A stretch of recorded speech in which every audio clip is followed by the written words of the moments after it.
Hello, boys. This is out at Chris's place. This is near Mossyrock, Washington. We're gonna be doing some zip up and a couple other little things, but let's start with the zip up, shall we?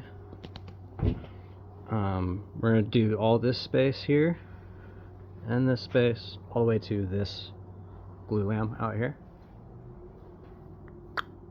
So it'll be 24 feet here. Gutter. He doesn't want it to come down very low, which, I don't know, it's fairly high anyway, but since we also can only do 16-foot panels for the zip up, he wants to do a gutter here in this area.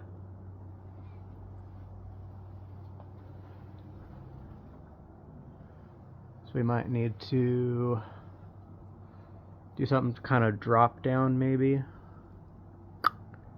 so we can attach the gutter there and end it, and then have the wall trim start on this side here for this section. This is 8 feet out here. This is excuse me, it's 10 feet.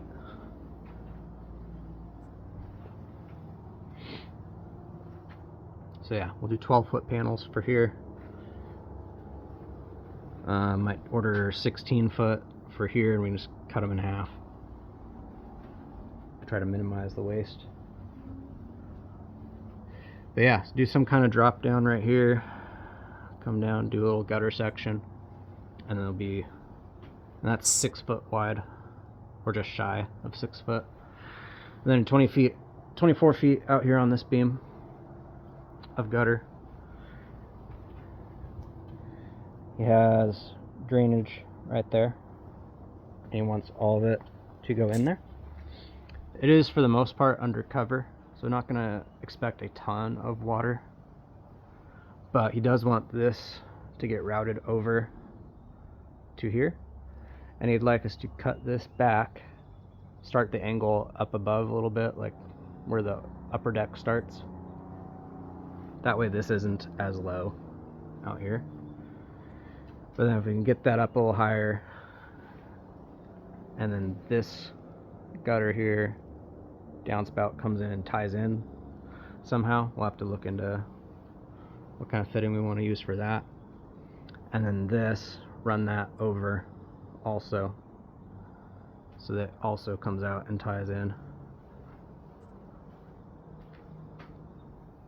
But yeah, he'd love if we could extend that up there so that it goes on the outside of this instead of being off like it is now. Aesthetically, it'd look a lot better if it was directly on the beam and then strapped to it. From the ground to right about here is about 10 feet, and then it's another 4 feet.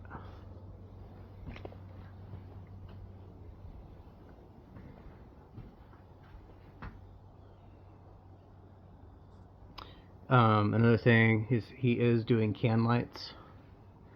I think he's doing 3, as I understand it. So he's gonna have it all ready installed and everything before we come out here. But we might need to just plan on bringing some EPDM or pond liner of some kind, tuck it in above, staple it somehow, and just to help keep some water off of it. I know it's covered to like right in this area, so again, not expecting a ton. Yeah, like back here it's probably gonna be dry, but then the last half will get water. But yeah, just something to keep in mind. And then outside, you can set up ladders and get it on the beam or whatever you gotta do, or bring a plank.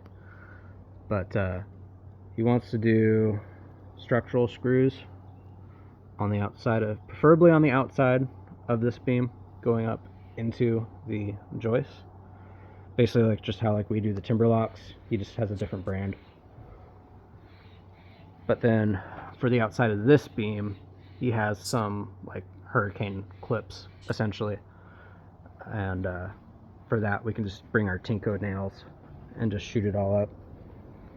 Shouldn't take very long. Looks like they build like 3 hours for labor to do that. He's supplying all the material. We just have to have Tinko nails on the truck, which we should.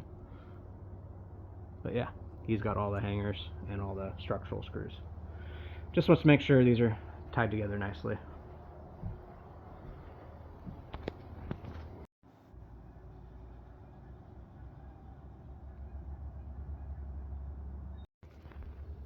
This is front of Chris's house. He just has a walkway next to the garage and then stairs that go down to the deck. This is his little space.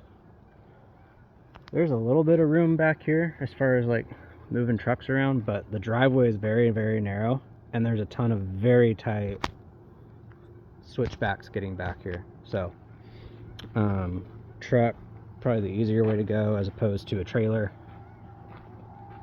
And it is in this like little lake community. So all these houses are like pretty tight together, and like I said, the driveway roads are pretty dang narrow. Just want to make a note of that.